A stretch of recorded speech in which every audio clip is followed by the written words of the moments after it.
20 minutinhos para as 10 horas da manhã, como a gente ouviu agora há pouquinho no Liberdade de Opinião, o ex-presidente Lula voltou a fazer críticas à Operação Lava Jato e afirmou que o ex-juiz Sérgio Moro e o ex-procurador Deltan Dallagnol hoje estão, abre aspas, com vergonha de andar na rua, fecha aspas.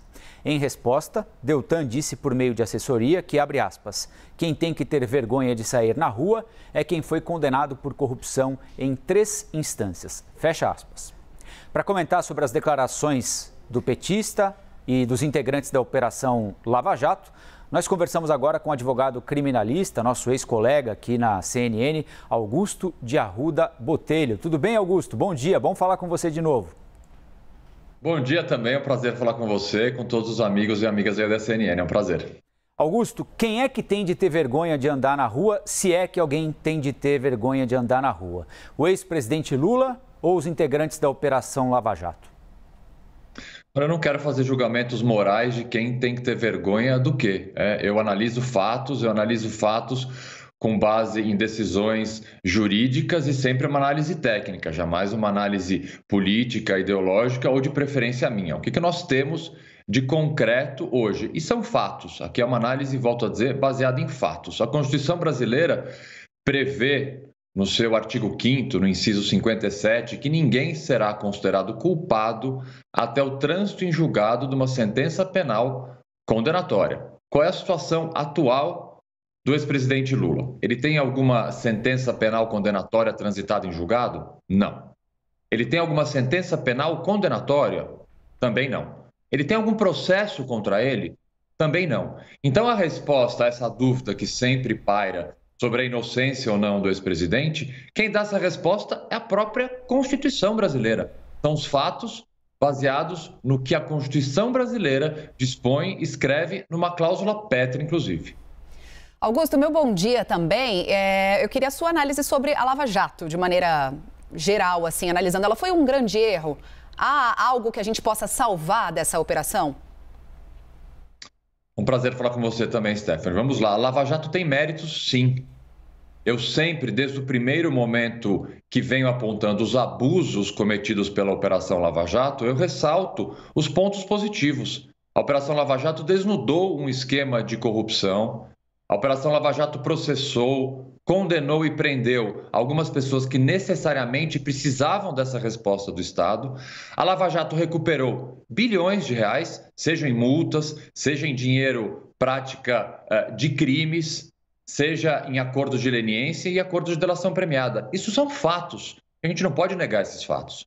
Por outro lado, para obter esses resultados, a Lava Jato atropelou a lei. A Lava Jato rasgou a Constituição e desrespeitou uma série de direitos e garantias fundamentais de vários réus.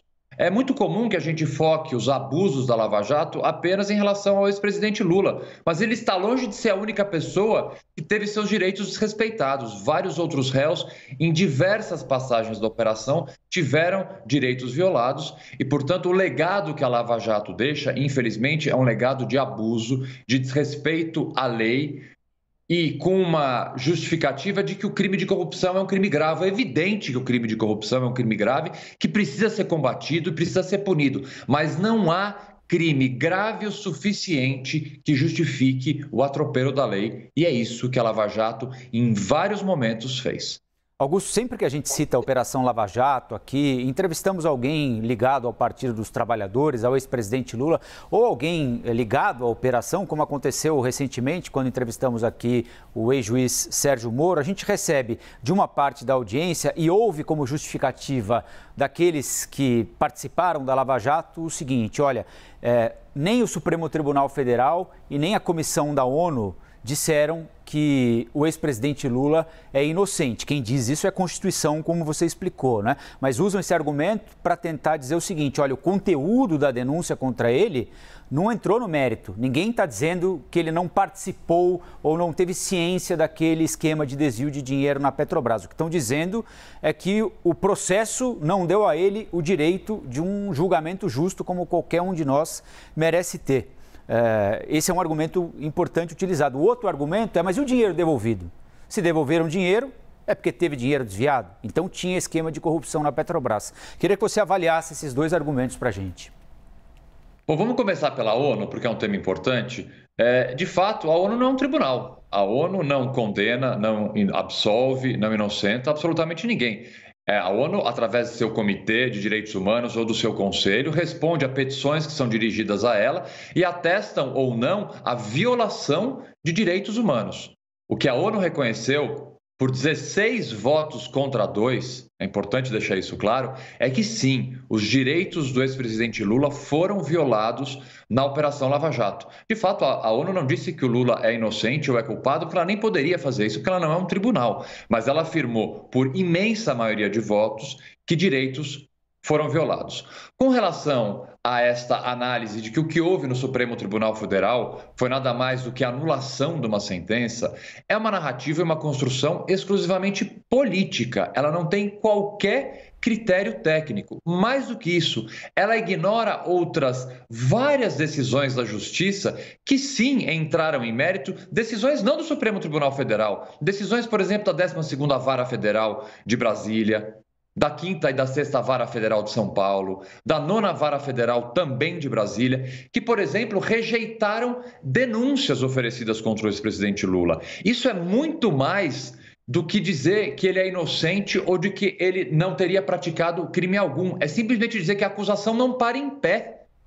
Essas decisões, muitas vezes nessa narrativa política, ficam esquecidas. São várias as decisões, não do Supremo Tribunal Federal, mas de juízes de primeira instância, juízas de primeira instância e do STJ, considerando vários processos contra o ex-presidente ou feitos por autoridades incompetentes, ou cuja uma denúncia que não se baseia em fatos concretos, ou uma condenação tomada e feita por um juiz incompetente e suspeito. A declaração de suspeição de um juiz pelo Supremo Tribunal Federal anula todas as decisões anteriores. E isso acontece diariamente em dezenas de casos.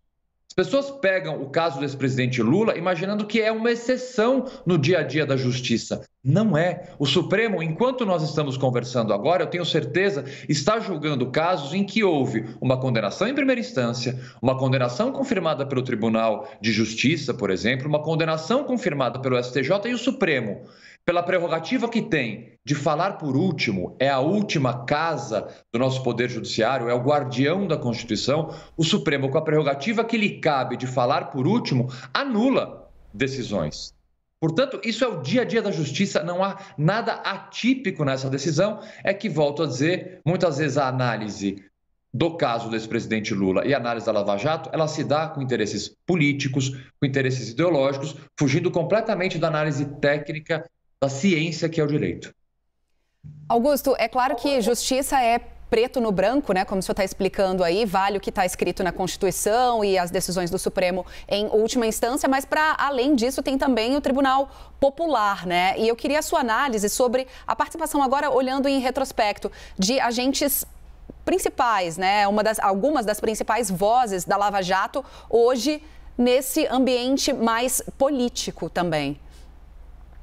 Bom, eles têm todo o direito de se candidatar. Não vejo problema nenhum em Deltan Dallagnol, em Sérgio Moro, abandonarem a carreira dentro do Poder Judiciário e se candidatarem. Eu defendo uma quarentena nesses tipos de caso. Eu acho que a automática saída do Ministério Público ou do Poder Judiciário para a declaração de uma candidatura sem que haja uma quarentena, eu acho prejudicial ao sistema democrático. Mas enquanto isso não existe, do ponto de vista legal, não há qualquer problema que Deltan Dallagnol ou que Sérgio Moro se candidatem a cargo que for. O problema é o uso dos cargos que eles tiveram com interesse político, com interesse pessoal, como um plano de poder. A bem da verdade, a candidatura de Moro e de Dallagnol hoje comprovam que as ilegalidades que eles cometeram diariamente na condução da Operação Lava Jato tinham sim um interesse pessoal deles e um interesse, agora que nós sabemos, eleitoral, o que coloca mais ainda em dúvida, coloca ainda mais sob suspeição todas as ilegalidades que eles cometeram ao longo da condução da Operação Lava Jato.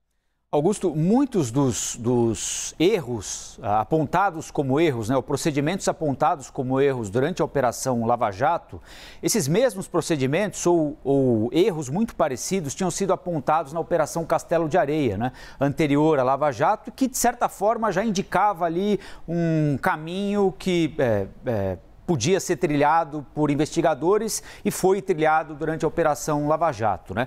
E a Castelo de Areia também caiu por, como eu disse, defeitos ou problemas encontrados ao longo, na forma da investigação. E o conteúdo deixou de ser discutido, de certa forma, né? Porque se a forma não valeu, o conteúdo também não vale, né? Nós temos um vício na investigação, uma tendência a atropelar a lei para tentar chegar a um crime, ou o senso comum que diz que gente rica e importante não vai para a cadeia é o que prevalece?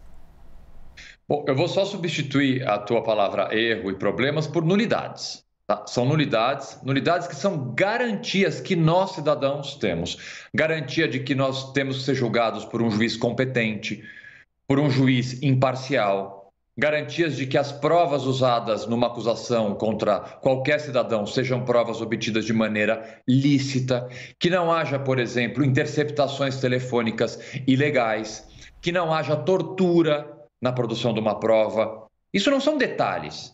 Muitas vezes eu vejo operadores da Operação Lava Jato, como Deltan e Moro, dizendo que isso são detalhes. Isso são vírgulas. Não, não são vírgulas. São garantias constitucionais essenciais para o devido processo legal e para a manutenção do Estado Democrático de Direito. Ninguém pode ser investigado, julgado ou condenado com base, por exemplo, numa prova ilícita. Se bem que Moro e Deltan têm uma posição diferente, né?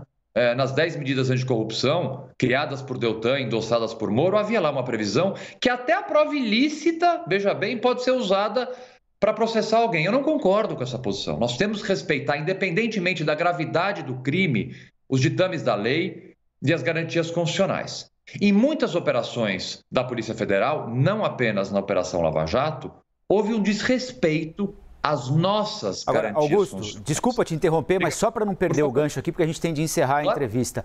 Como fazer isso valer para todo o brasileiro e não por distinção de cor ou classe social? Semana passada a gente noticiou, e você sabe disso muito melhor do que eu, porque atua nessa causa, né? A quantidade de pessoas que estão presas indevidamente por erro no reconhecimento fotográfico e estão lá mofando numa cadeia, né? Então, tudo depende da tua condição. Parece, para quem é leigo como eu aqui, se você tiver tiver a opinião correta ou a versão correta, fique à vontade. Mas a impressão que dá é que o direito, que é de todo mundo, ele é dado a quem tem bom advogado, ou é famoso, ou é importante, porque o entregador de pizza que é confundido no reconhecimento facial por alguém, esse mofa lá e seja o que Deus quiser, né?